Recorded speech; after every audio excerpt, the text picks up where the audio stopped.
What's cracking, ladies and gentlemen? Fully 9 coming at you another community shoutcast for the OUSA Dota League Season 2. Just loading into Group 2 playoffs, best of 3, Momentum Dota up against Weed Unit. Weed Unit, with the 5th player past the J, Vinny, was a bit of a shit count. He actually was late, so he violated the 15-minute rule. But Momentum Dota decided to be a good count to let them wait. They wanted to play out the best of 3. And so we're loading in right now, still waiting on Vinny, fucking Vinny. Still trying to load in. Apparently he was doing bong hits, so living up to his name.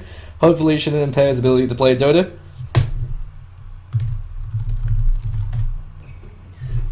So Weed Unit with the first pick, led by the drafter Sky. It'll be interesting to see what hero they decide to let through the first banning stage. We've been seeing a lot of Lycanthrope and Doombringer bans, and for good reason. These are heroes that are incredibly difficult to deal with, and they're banning out the Titan. They don't want to deal with the Watermelon. And so the reason why Titans is worthy of being in the first ban or first pick stage is because he's such an effective offlaner for 2 reasons. A, he's incredibly difficult to kill, just because of the 60% damage reduction that you get from the Anchor Smash. If you Anchor Smash 2-3 of the heroes, they're not going to do enough damage to kill you, since your other ability, Kraken Shell, effectively gives you a free damage block and ensures that if they're relying on CC to lock you down, it's going to be purged off. But you do need the second point up in the Kraken Shell. It's at level 1. It's a 600 HP buffer before the Kraken Shell will purge off all debuffs and CC. And if you've lost 600 HP, you're already dead, seeing as our Titan usually has around 660 HP in the early stages of the game. So you want 2 points up in that ASAP, also because it provides you a free plus 20 damage block. It's a free Poor Man Shield and a very tanky hero, so that in conjunction with the Anchor Smash makes you virtually unkillable. And so the second reason why he's so effective is if you do happen to shut him down for whatever reason, you can recover by stacking and clearing out Ancients or other neutral creeps. And so Weed Unit going with the first pick, Brewmaster. So DJ Ganja going to be playing that one position Brewmaster in the aggressive tri-lane. That's something they've done before. They also like to play him in the safe lane. And the safe lane tri-lane rolls, they just want to get him as farmed as possible, get the Arcane Boots, then the Blink Dagger, and then run around and start making space. Brewmaster is an amazingly powerful hero for the first 35 minutes, but the pressure is on you to make those 35 minutes count. You have to be able to breach high ground in those 35 minutes, as Weed Unit found out in the series up against Horseman of the Ruckus. In game number 1, 69-minute series, they weren't able to breach high ground. Ember Spirit was able to turtle with the Battle Fury, and it all went downhill from there. So Momentum Dota picking up the Bat Rider, probably the single best initiation hero in the game, because similar to the Tidehunter, it's very difficult to shut him down in the offlane position. And they're going with Bat Rider and Skywrath, so 2 very powerful pickups. And that bans the Doombringer and the Lycanthrope. Doombringer because of his ability to shut down a single hero, so he completely counters the 4 Protect 1 strat. So you simply doom the most valuable hero. So for instance, in Doombringer dooms the Brewmaster, he can't split. Brewmaster is now completely useless. You kill the rest of his team, you kill the Brewmaster, and they're relying too much on the teamfight capability coming out from the Primal Split. And Lycanthrope, simply because of the sheer amount of pushing capability he provides for the deathball, if you lose a fight, you're losing a tower. Or if it's letting off in the game and you lose Rex, you can even lose 2 sets of Rex in the time it takes for your team to respawn. In the early stages of the game, he punishes every single mistake you make, and that's something that a lot of teams just don't want to deal with, simply because the only way to really shut down the Lycanthrope is you have to clash Tri-v-Tri, since he doesn't offer you much in that Tri-v-Tri situation compared to other carries. But even then, with Hal, he still provides a lot of utility for your team. Silencer is the third ban. Silencer is an excellent counterpick to the Brewmaster, simply because he global silences when Brewmaster blinks in. Primal Split has a bit of a cast point for Brewmaster, so when he blinks in and goes for the clap, you immediately global silence. Brewmaster is now caught by enemy lines. You turn around, you kill him before he can get his ult off, and if Brewmaster can't get an ult off in a fight, you've immediately won that fight. Slark and Vengeful Spirit being banned out. So Slark being banned out because of the capabilities he has against dealing with the Brewmaster, since he could outlast him using the Shadow Dance, and because of how annoying he is to deal with. But that being said, I don't really think Slark is worthy of being in the second banning stage, unless if you're up against a team that like to run Slark a lot, just because Bloodseeker is still in the pool, and you've picked up Ancient Apparition. So those are the 2 primary counters to the Slark. Ancient Apparition counters him through his Ice Blast. If you catch Slark with his Ice Blast, Shadow Dance will no longer regen HP for him, and Slark is entirely dependent on Shadow Dance in order to stay alive in these fights, in order to get those kills. Shadow Shaman being picked up as the 4th ban for Momentum Dota, so they really don't want to deal with the sheer amount of pushing power that comes out from the Shadow Shaman. So the reason why he's currently the most powerful support hero, him and Skywrath Mage, is because Skywrath Mage is consistently powerful all stages of the game. He gives you that 6-second lockdown with the Ancient Seal, so it's a great counter to the Brewmaster. And if Brewmaster blinks in, Skywrath Mage can silence him before he gets his split off. And so Brewmaster, it might actually force him to even buy a BKB, or to wait until the Skywrath Mage blows a silence on somebody else, or if you're able to catch him out without the Skywrath Mage around. So it makes it much more difficult for Brewmaster to get an effective clap and split combo off. Shadow Shaman, he's banned out because he's able to provide a lot of pushing power to your team. If you lose a fight against a team with a Shadow Shaman, you could drop Mass Serpent Ward to take a free tower. Mass Serpent Wards can also be used to isolate single targets. And on top of well, he's a very greedy support hero in conjunction with a hero such as the Ancient Apparition, who doesn't really need farm. Ancient Apparition, if he could get his Item Scepter, it's nice, but he'll be able to sit there and pull creeps, or the Shadow Shaman's able to leech the XP. So they're going for the Ancient Apparition and the Lion combo. So the Ice Vortex, Finger of Death deals a lot of amplified damage. The Shadow Shaman, while he's a very powerful support hero, he's incredibly greedy just because he's so slow, and he needs a lot of initial gold and EXP to become effective. So they've replaced him instead with the Sand King. So Skywrath Mage and Sand King, a very powerful support duo, because you have the Concussive Shot from the Skywrath Mage, 1600 range, you can't disjoint it. Unless you have phase shift or disruption, unless you physically remove yourself from the game temporarily, it's going to hit you. And that 40% snare gives Sand King enough time to run up and follow up with the Burrow Strike. A lot of Sand King players in the competitive scene like to start with boots first in the Sand King, and delegate the other support items to the 5 position hero. Just because they want to ensure that Sand King can get those early Burrow Strikes. Sand King's biggest weakness is in the very beginning, since his Burrow Strike level 1, level 2, doesn't have enough range to really be effective, so you need to get a few levels up on him. You can play him as a much greedier jungle support, similar to how Crystal Maiden used to be run, where you run around the jungle, you stack up camps, and you clear him out by using your Sandstorm, so you put in a bit of Darude, clear out camps, get a fast 8-9 minute Blink Dagger, then run around and create space. So they do have that approach that they could take if they really want to. And since they're on the Radiant, Batrider, if he chooses to go into the offlane, will have a very easy time being able to leech a lot of EXP, since he has the hard cap nearby that he could clear out himself. He could pull the creep wave towards it, so he could pull the creep equilibrium closer to his lane. And if the 2 supports on the Dire side decide to do the double pull through in order to control creep equilibrium, they're also giving Batrider a lot of free experience, as he can sit there and leech. And since Batrider has Firefly, it's going to be incredibly difficult to kill him, especially with the 2 support heroes that lack a lot of... Unless Lion's the only hero that can really set this up. Lion has to run in with the Hex, and then Ancient Apparition can come in, since Cold Feet won't be able to lock Batrider in place, unless his Batrider decides to sit there for it to pop. So Batrider, if he catches Ancient Apparition out on his own, if Lion's off pulling and Ancient Apparition's trying to do a bit of poke harass, Batrider can actually turn on Ancient Apparition and kill him. Since Firefly gives you an extreme amount of damage, especially in conjunction with the Sticky Napalm.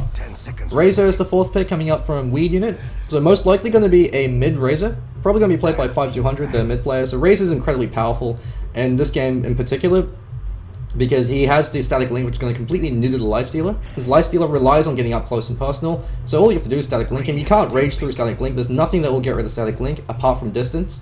So it forces the support heroes to have to build 4 stuffs and get them up ASAP. It means that Lifestealer, he can't just jump out and go to town on people. Razor, if he's able to get the link up before he rages, that's the one upside he has. I'm almost certain that you can't link through BKB. It might have changed, but I'm almost positive that you can't, and so that will be able to really help him control the lane. So it's going to be Razor up against Storm Spirit, and Razor should actually have a fairly easy time up against this, just because Storm Spirit has such a limited range, and he really needs level 2 before he can start effectively trading harassment, whereas Razor can harass from 1. But we've got a Death Prophet pickup, so it's going to be Death Prophet mid up against the Storm Spirit, and so we have the Nyx Assassin ban is the 5th ban, so they really wouldn't want to deal with the ability to counteract a lot of the AoE, since if Sand King blinks in, or if Batrider goes in with the Firefly, you can counteract it with the Spike Carapace. So Death Prophet going to be picked up to go toe-to-toe up against the Storm Spirit. So Sky is usually the offlane player, so it looks like they're going to clash aggressive tri-lane and have Razor go into their safe lane to go 1v1 up against the Batrider, who presumably will be in the offlane. And in that matchup, it's actually fairly even, since when Batrider goes in to go for it, actually no, Razor, it favors Razor, since when Batrider starts stacking napalms and goes in for a kill attempt, Razor will be able to leash him, and so even if the Batrider is able to burn him down with a napalm, Razor should be able to get enough right clicks off that with the Plasma Field should be able to kill Batrider. But that being said, it all does come down to the execution, to the early stages of the lane. So Skywrath, Mage, Sand King, and Lifestealer, very potent tri-lane combination, especially if they start to clash tri-v-tri. But Lifestealer doesn't fare as well against Brewmaster as he does against other melee heroes, just because of the Drunken Brawler makes it very difficult to be able to consistently deal physical DPS up against the Brewmaster. Once the Rage wears off, the Clap and the Haze will be able to control him very effectively. And so we're just going to introduce the players from both teams. Over at Momentum Dota, we've got Jesus on the Goonsack as the 5 position Skywrath Mage. GS Donkey going to be over in that 4 position Sand King. Looks like I'm having a little bit of lag on my end. Pwntown over on the Lifestealer. Let's Get It, the Captain and Drafter, going to be over on the Storm Spirit, and iPro87 going to be over on the Batrider. Just going to quickly close down the Twitch stream on my end, see if that helps with the internet. And so Sky going to be on that Razor. Looks like it's a Razor tri-lane, so it's going to be Brewmaster offlane. Starting with Wraithband first, so choosing not to go for early boots. 2FI going to be over on the 5 position Lion, and Pastor J Vinny the shit count going to be over in the 4th position, Ancient Apparition. 5-200 in the mid lane, going to be playing that DP. And DJ Ganja going to be on his Brewmaster. He's going to be going 1v3 up against the aggressive dry lane coming up from Momentum Dota.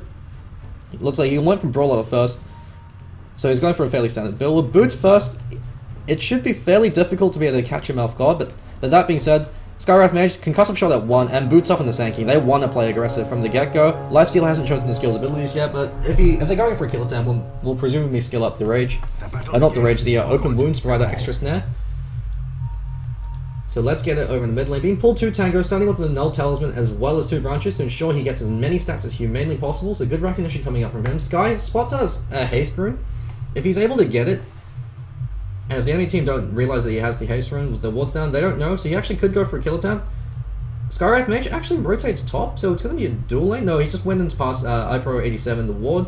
So safety ward up on him. But 2 FI. He was late to the game, but he's not late with the sentries. He's got sentries and smoke ready, so he's ready, willing, and able to de-ward out that safety ward. Sky jumps back into the top lane with the Haste Rune, immediately scares the bejesus out of the bat ready. He backs off. He hasn't chosen skill ability yet. Boots first on him, so he's taking no chances. Most likely going to be the Firefly at 1, just to ensure that they can't go for any kill attempts on him, since he can simply Firefly up to the edges of the map.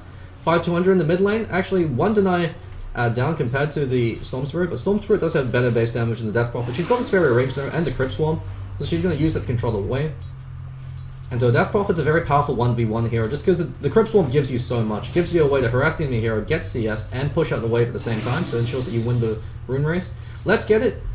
He actually could go for a bit of Overload harass now that he's got level 2, so he's got the Storm Spirit, the Static Remnant up as well as the Overload. So the way Storm Spirit wins the mid lane is he drops the Remnant when the creep's going to be about just above the HP needed for the Remnant to kill him, since when the Remnant pops about a second and a half later, it'll be enough to kill off the creep wave, so you get a free creep, and then you get the Overload charge, which you throw out on the enemy hero, and you use that to be able to do a lot of chip damage to them. Get them low enough that once you get a few points up in the Vortex, if they ever find themselves out of position, you go with the Vortex and you could get a kill, and you force them to burn through all their regen. If you're able to control runes better than the enemy hero can, you can simply win the harass war just by beating them down with the constant overload ticks. But that being said, Death Prophet with the superior range and with the Crypt Swarm trades just as effectively, if not better, than the Storm Spirit. The Storm Spirit hates being outranged, since he has to run up and expose himself to the creep wave. But he does have the 2 armor advantage, but he's taking a lot of damage. So 5-100, showing him no mercy, constantly throwing up the Crypt Swarm to push out the creep wave. He knows that when the rune spawn, he has to get it, so he wants to push out the wave. Rune's bottom looks like neither side knows it's there, but 5-200 knows it's there because his top rune's been warded out. Whereas it looks like for the Radiant side, they actually haven't placed in the wards yet. Concussive shot flies. Yeah, Jesus on the Goon Sack, he still hasn't dropped his ward, and the safety ward coming out from Bat Rider looks like it's been immediately dewarded by 2 FI. So 5-200, picks up a haste rune. He can actually go for a kill attempt right now on the Storm Spirit. Throws out a few right clicks, and never mind, Illusion Rune isn't able to go for it. But another thing that you have to keep in mind against the Death Prophet is the reason why she can play so aggressively is because the Crypt Swarm has such a huge range. So she throws out a few right clicks, and it looks like just caught the back end of that. Sky had the skill to kill with the Plasma Field. So Chilling Touch. So Hex into the Earth Spike with the Chilling Touch, as well as the Cold Feet, just to ensure a little bit of damage. Massive amount of killing potential coming up from that. iPro 87 has to be playing very cautiously against this. If he ever gets caught out with the Hex, he's dead. He can't allow himself to get the line to get in range. This Hex is a 500 range. It's the only drawback of the ability, since it's the best level 1 stun in the game. 2.5 seconds. With a turn into a frog, they can't do anything. It disables evasion, reduces their movement speed to 100. And it's got an instant cast as well, so one of the things that a lot of Lion players like to do when you're playing against a Blink Initiator such as a Tidehunter is if you have vision of him, you constantly keep clicking and you keep spam clicking and stop cancelling your Hex. So the instant they blink and you immediately Hex them, so that before they could get their ability off. So let's get, actually has to be very careful. 500 can go for a kill right now. 1 right click and the Crypt Swarm, he actually Crypt Swarm's high completely misses. That's all caught on camera, so 5-200 please, that was an easy kill. But it looks like DJ Ganja caught out the concussive shot, open wounds being used as well, Burrow Strike comes in, stacking the CC a little bit, but DJ Ganja should be taking a full out, he won't be able to clear the distance enough. He tries to go for a juke, didn't tango in time, and he feeds.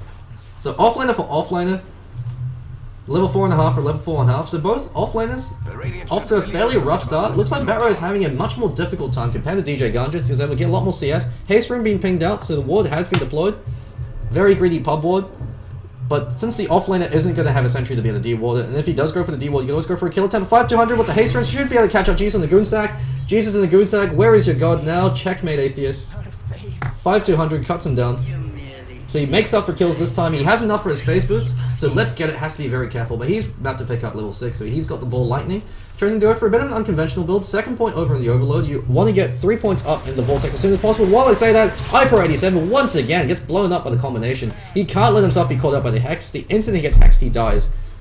And with the Firefly, Batrider in the offlane, the reason why it's so powerful is because Firefly gives you flying vision. I mean, the ability gives you so much for so little. It provides you flying vision, it gives you burn damage, which with the sticky napalm is a huge amount. So you can use it to chase, you can use it to farm, and you can use it to escape.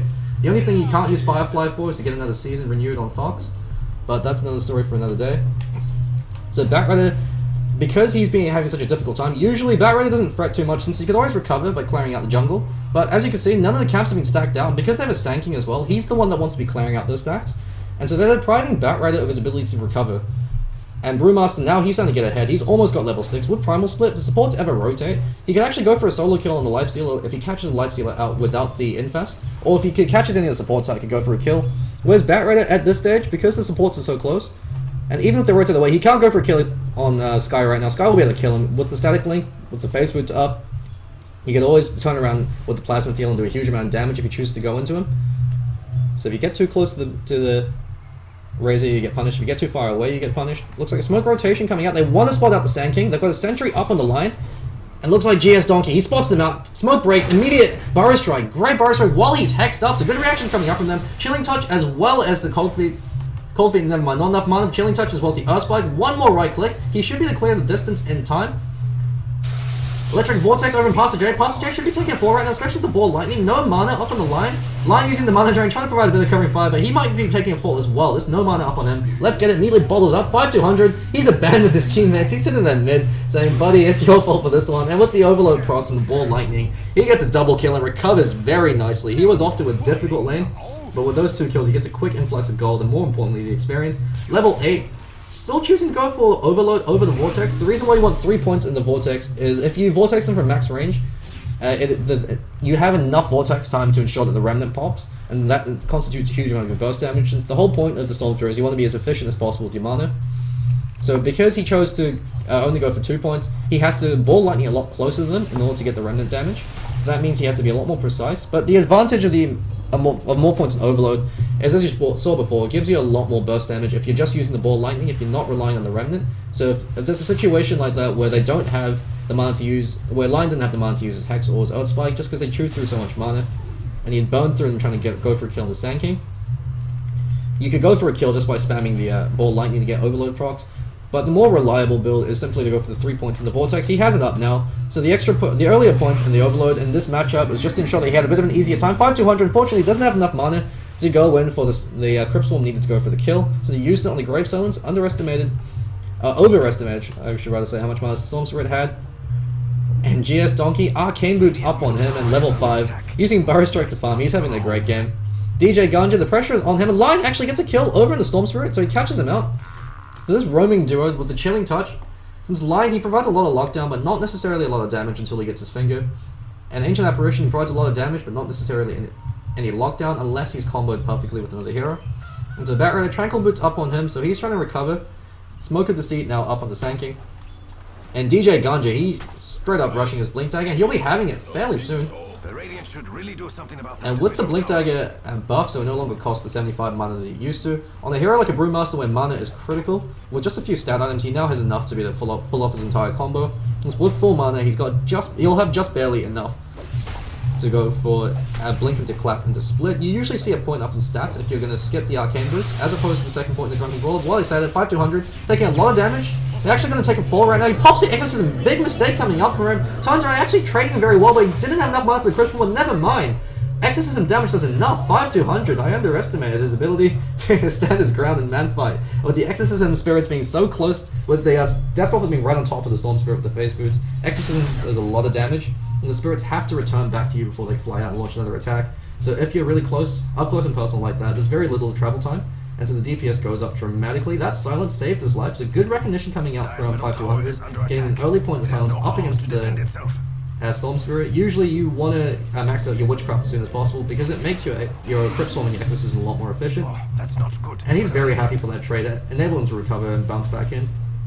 And even though the Stormspear is ahead in kills, it's the CS that's really effective and really important in this stage on. Batrider, he's not going to be having his Blink Dagger for another 10-15 minutes at this rate. It's the reason why you don't see Batrider picked up as often, is he's still a very powerful hero, but the sticky napalm nerf, so it does half damage to non-hero targets, really cripples his ability to recover. And interesting to see that Batrider chose to go for the old school Batrider build, where you go for max out the sticky napalm with a point in the flame break. You don't see this build now just because it costs so much mana. Flame break is 140 mana for very little. 5-200 gets initiated on Lift Vortex, concussive shot flies out as well. Ancient Seal, this time he will be taking a fall for sure. GS Donkey actually KS's it with the Sandstorm. 2FI comes in, throws out the Earth Spike. He has to commit the Hex as well if he doesn't want to be lassoed away. Turns around the mana drain. DJ Ganja's there. He doesn't have the blink. He'll have it with this one creep now, especially that he has the crit ready and waiting. So he's got Blink Dagger up 10 minutes into the game over on the offlane Brewmaster. So he's having a fairly good game compared to the Batrider. But if Batrider should recover and get his Blink Dagger in the next 5 minutes, he could do a lot of work with that. Since usually around the 10, 11, 13 minute mark is when Batrider traditionally picks up his Blink Dagger. Since he could recover before, we've got a quick pause coming out. So it looks like we're having a few PC issues. Going to take a quick check on the golden experience. So in terms of gold, 1,600 gold lead in favor of Weed Unit, but that's starting to decline. And that's just off the back of the superior efficiency in terms of last hits. As you can see, both the Razor as well as the Death Prophet are significantly far ahead. Stormspear is down by about 20 CS compared to the Death Prophet, so he's really been bullied at the lane. He did recover somewhat with his 2 kills, but the experience, 1,500 now, after a recalculate from that last gank. So Stormspear, the reason why you don't see him picked up that much is he's very greedy for a mid hero, is he can gank, but he only wants to gank when he really can ensure the kill. He's gone for the 4th point in Vortex. You usually leave it at 3 and max out your other abilities, and then go back for the 4th point. Since the extra half second, it's nice, but it's not really critical at this point. You want the maxed out overload to really give yourself a bang for your buck. Since Stormspear is one of those heroes where you can convert your mana into HP as well as damage, so you have to be as efficient as possible with your mana pool. So you see him tread switching as he pops the Invis rune, so good recognition coming up from him. Unfortunately, he popped the Invis rune, so he can't tread switch again without breaking the Invis rune.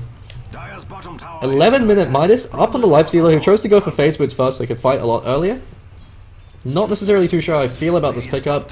Hand of Midas is very good if you can get it in the first 6 minutes on any hero, Lifestealer included. Lifestealer, however, is a carry that you win by getting ahead because you come online much faster. You're dangerous at every stage of the game, especially if you have support heroes to help set you up.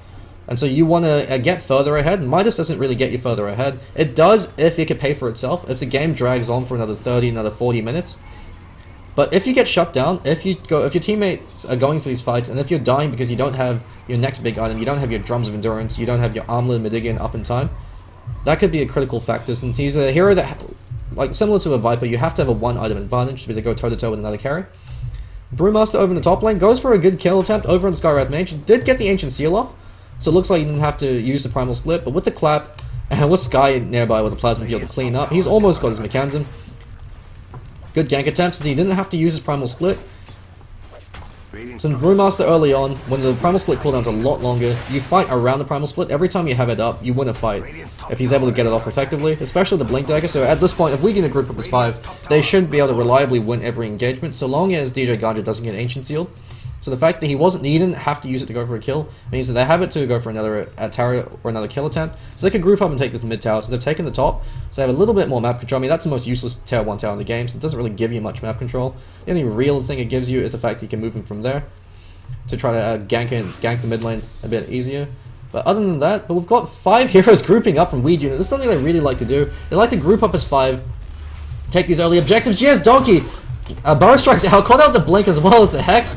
Plasma Field with a lot of damage. Sandstorm keeping him alive, but Earth Spike this time, they kill him. The hate coming out from Weed Unit as 5-200. Crypt Swarms over his grave. However, in the bottom lane, Dire Tower is being fortified, so taking a lot of damage. As the Lifestealer is going to town over on that tier 1, the bottom lane, because they know they can't fight as 5 right now. Stormspear in this 5-on-5 engagement, he's going to be caught out by the Cyclone. They're going to go for a kill. Batrider isn't going to get that lasso off. Well, he's not going to get an effective lasso. He probably will be able to get that lasso if they fight 5-on-5. But you want to get an effective lasso where your team is initiating on them. You don't want to do a counter-initiation lasso. 2FI goes in for the mana drain, cops a lot of hate from the creeps while he's doing so. And so he's actually chosen to go for a very unusual line build. 2-1-2 with 1 point up in the finger. You usually see the maxed out Earth Spike before you see a 2nd point in the mana drain. But that being said, against a hero like a Storm Spirit, it isn't too unheard of to actually go for a bit of a crazier build where you even choose to max out the mana drain. Where since the Hex provides you 2.5 seconds, if you can burn off the mana pool of a lot of these heroes, they become completely useless. Razor can get a lot of damage leading the charge. If the Storm Spirit actually eats the Ancient Apparition Ice Blast, he'll be taking a fall there. But he's able to zip himself out. Unfortunately, just barely falls shy. And he's zipping away, trying to keep himself alive. Going to regen up as much HP as possible. Defensive Burrow Strike coming up from GS Donkey. Eats a Brewmaster crit to the face. One more right click. Ancient Seal is there. We've got a reactive Flaming Lasso. Immediately cancel. You got to cancel that TP. Pawn Town turned into a chicken. He's now being beaten on by the Brewlings. No infest out for you. He takes a fall. Let's get it. Zips on back out. He's got nothing to be to deal with this. And Exorcism is up. And 5-200 knows, so that's a level 2 Exorcism and a Yule Scepter up very early on. Weed Unit, this is something they did before. They've taken a few pages from Vici Gaming's book, as well as Newbie. They're grouping up that 5-man deathball. They're taking objectives when they know they're stronger, and now they're going to back off because they know that all their ultimates are down. They're going to chill out, split up, get a little bit of farm on their heroes, deprive the enemy of their farm. As you see, very aggressive wards coming out from then spawning out any movement into their jungle. We've got an incredibly defensive ward coming up from the Radiant side and an aggressive one coming up from the Die, although this is usually where the Radiant defensive ward goes. If the Die is playing aggressively, they place theirs there. So a bit of ward switching happening from both teams. GS Donkey, 900 gold away from his Blink Dagger. He was off to such a great start, but the last 2 deaths have really shut him down. Ancient Apparition now picks up the Arcane Boots. And Bat Rider, he got a lasso off and immediately got fingered in the face by the Lion. So this is the disadvantage of the Bat Rider pick. He still is a very powerful hero. It's just a lot easier to shut him down now. And if you are able to shut him down the way that he was shut down, it becomes difficult for him to recover. By the time he gets his Blink Dagger, the heroes are going to have a lot more experience, a lot more survivability. Since if he jumps on the Razor right now, I don't think they'd beat it. They just barely have enough damage to kill him. That's if they use everything, including the Epicenter, to go for the kill. And when you're using that just to kill the Razor, the Death Prophet runs roughshod over your team with the Exorcism. Mech up for the Razor, halfway towards Aghanim Scepter, double damage being picked up by the Death Prophet, and the Ancient Apparition Ice Blast scares them off, does a lot of damage to them, so they know that they gotta be a little bit careful, they're constantly taking this damage. And Pawn Town, Lifestealer with his hand to Midas, he isn't giving you anything right now, and Weed Unit knows this. They know that because he's wasted 2,000 gold on an item that's not going to give him any immediate benefit, they could take these fights. And they're looking to defend this. DJ Ganja, he doesn't have Blink, but he claps. He blinks and claps out 4. He doesn't have to split, but he's still doing a lot of damage. Pawn Town pops to Rage, fleeing for his life. He's got that maxed out Rage though. Turned into a frog. In the background, 5-200. He's out for blood. Gets a kill in the back line. And Parrot fleeing for his life. DJ Ganja blinks forward, doesn't want to get lassoed. Could have actually chosen to commit the split if he kept chasing, since he doesn't have the Blink Dagger, and gone for a kill attempt there. But nonetheless, they're able to get kills, and they're pinging out the bottom lane. Sky, they're pinging out bot. They know that they function best when they group up as 5. They still have all their ultimates up, apart from the Finger, and the Finger is cooling off very soon. They took a fight without using any other ultimates, and they're going to take a tier 2 off the back of that. If they're able to do so, the gold lead, which is 7,500 at the moment, is only going to get bigger. It'll go up to about 8,500. EXP leads moving towards 5,000, and once you take out the tier 2, you open the mid lane and the bot lane, this entire area of your map becomes exposed to the enemy team. You can farm their jungle. They can't push out past this line and past that line without fear of ganks. So you're starting to starve them out, shut them down, prevent them from being able to recover. And while all this is happening, they haven't taken a single tower from the Dire side. Let's get it, Gums, and Pastor J's on his own. Vinny the shit cunt. This time he's early, and he really regrets it. 2FI though, he's there to cover him. He's got a Blink Dagger up on the line. He's got Finger Death that he really needs to use it, but DJ Ganja crits him in the face and smacks him down. They're able to defend their tail 1s. They have to deny that tail 1 in the mid lane. And Sky, he's hanging around. He's going to get it. He's almost got his Aghanim Scepter. So Razor, 18 minutes into the game with an Aghanim Scepter, compared to your Lifestealer, who's building towards his Armload Medigian, still doesn't have it, still won't have it for a little while. They decided to leave it as bait, pop Exorcism level 2 in exchange for the Roshan, and that Aegis most likely will be going over on Sky, just because Death Prophet Exorcism does not persist through the Aegis, whereas the Eye of the Storm does. The static link damage, I don't think that persists through the Aegis, but it has a low enough cooldown that you could usually get a second link off if you die at the very beginning of a fight. But the Eye of the Storm with the Aghanim Scepter upgrade does a massive amount of damage. It's because every time it hits somebody, it's reducing their armor, and since there's a lot of physical DPS coming out, the Death Prophet Spirits, which deal a fair amount of physical damage, it doesn't seem like much, but with the negative armor from the Eye of the Storm, it stacks up very quickly. And most importantly, it gives you that pushing power. This is the issue they had in the series up against Horseman and Ruckus. in game number 1, they had perfect deathball, they had a great execution, they just didn't have the pushing heroes to really be able to take towers, and so they weren't able to breach high ground. This time, they've picked up the Death Prophet, and they've picked up the Razor who could go towards the Aghanim Scepter. Looks like he has it now. And he could then later on build towards the Refresher Orb, so you've got an insane amount of push power coming up from them. Pawn Town, he's just barely got enough for his Armlet Midigian, but Armlet Midigian is an item you want up as soon as possible. And right now, it's an item that's just barely keeping him even. Since you've got a Blink Dag on the line, if Lion blinks up, hexes him, and then throws out his Earth Spike, he can actually blow up the Lifestealer before Lifestealer can even do anything. With the Finger of Death up, there's almost a level 2 Finger of Death available for the Lion. With that maxed out mana drain, he's doing a lot of work up against heroes such as Storm Spirit, who's going towards the Orchid Malevolence. Orchid Malevolence is an item that you need by the 20-minute mark on heroes like the Storm Spirit and the Clinks. It's an item that you never want to build when you're behind on a core hero.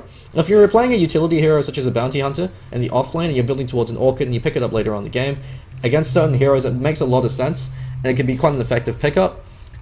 He's actually going to try to go for a Courier Snipe. He should be able to get it. But against this particular lineup, when it's your core hero going towards an Orchid, he can pick up that Orchid and go into these fights and immediately get killed. Sky caught up with the last, so he doesn't really care. He's standing his ground. He's got 4 procs of the Link off, because he chose to max out the Unstable Current. So he's going for a much more conventional pro player build. Going on one more right click, he should be able to get it with the Phase Boots. He still hasn't even popped his mech yet. Still has the Aegis. Eye of the Storm not used. He could choose to turn around and perhaps go for a kill attempt. Over since he's baiting, since he has the stick charges, he's got the mech.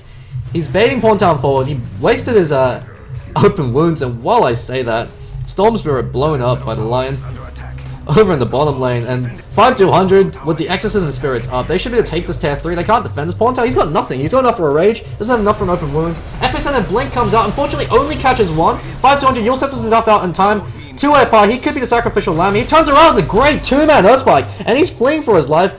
Jesus on the Goon Sack, he really wishes he had some sort of CC right now. Jesus at least had CC with the cross. And GS Donkey blinks up and catches out Lion. So great Blink Burst Destroy coming out from GS Donkey. Good Epicenter as well. If he was able to catch up 5-200, they could have tried to turn that around. But they lose to tier 3 in exchange for the tier 1 over in the mid lane. They weren't able to deny that, so that was just a free tower that went there. And this guy's probably kicking himself a bit now. But with 2,300 gold out, they also lost a Courier as a result. Bloodstone is now up on the Death Prophet. He is almost halfway to his Refresher Orb. And once he gets his Refresher Orb, they could decide to split push. So Razor pushes one lane, top lane, DP pushes bot lane.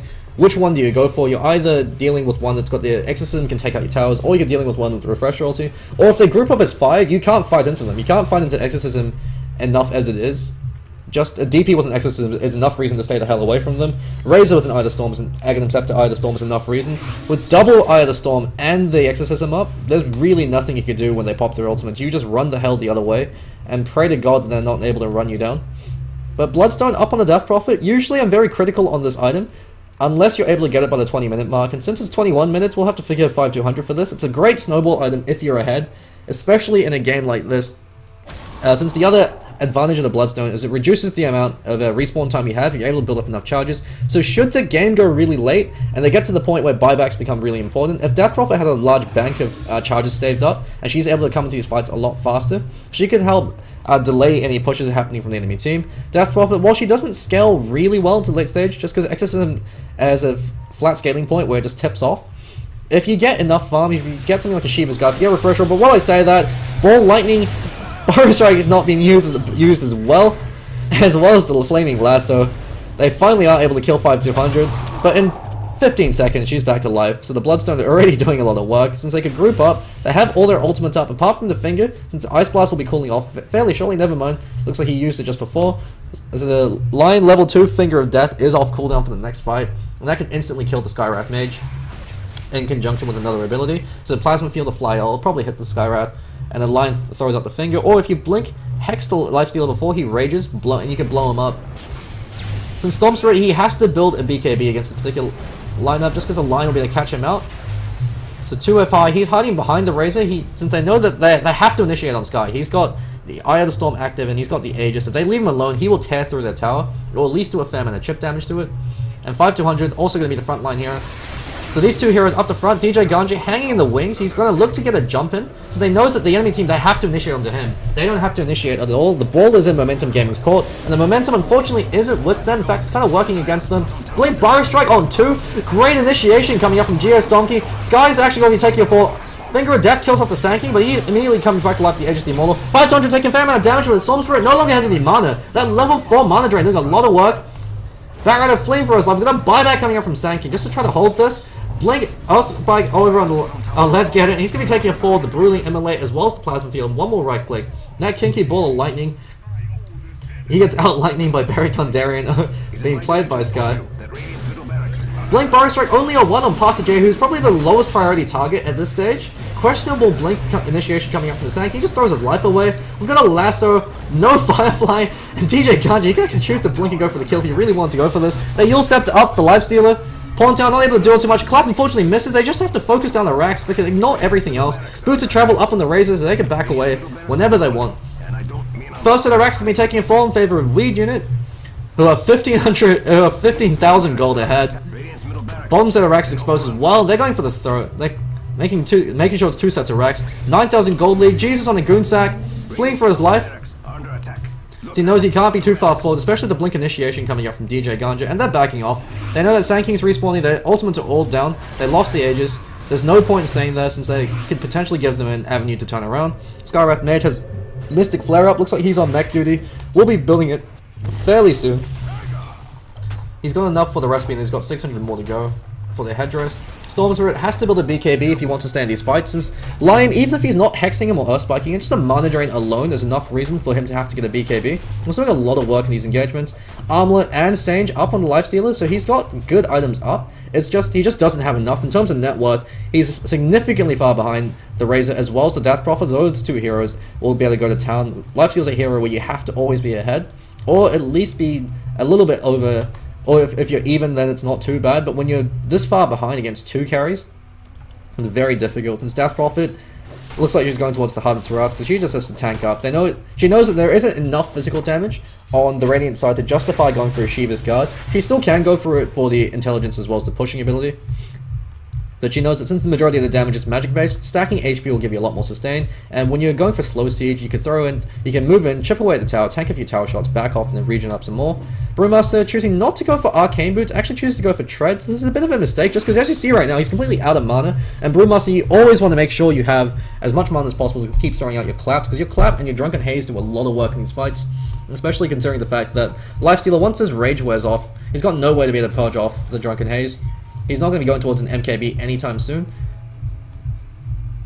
But he drops off his items before he gets Arcane Boot, so he's back up to almost full. Going for a gank with the Night Spawn coming up from the Storm Spirit. Finger of Death being committed. Sky's being called out with Lasso. Mystic Flare doing absolute sweet fuck all as it misses everybody. It only does damage to hero units. GS Donkey chasing down 2FI. 2FI actually called out without the Earth Spike. However, the Ancient Apparition Ice Blast are flying forward. Burrow Strike unfortunately whips the 4 stuff himself forward. And the bottom tier racks are going to be taking a fall. As 5200 clumping to the tower, sticking and moving. He's got the Exorcism Spirits doing so much work. And GG's been called to 26 minutes in. Weed Unit take game number 1 from Momentum Dota. 5200 doing a victory lap. Diving towards the fountain. Game 1, that looks like it. We're going to be taking a quick break and we'll be right back for game number 2. Stay tuned.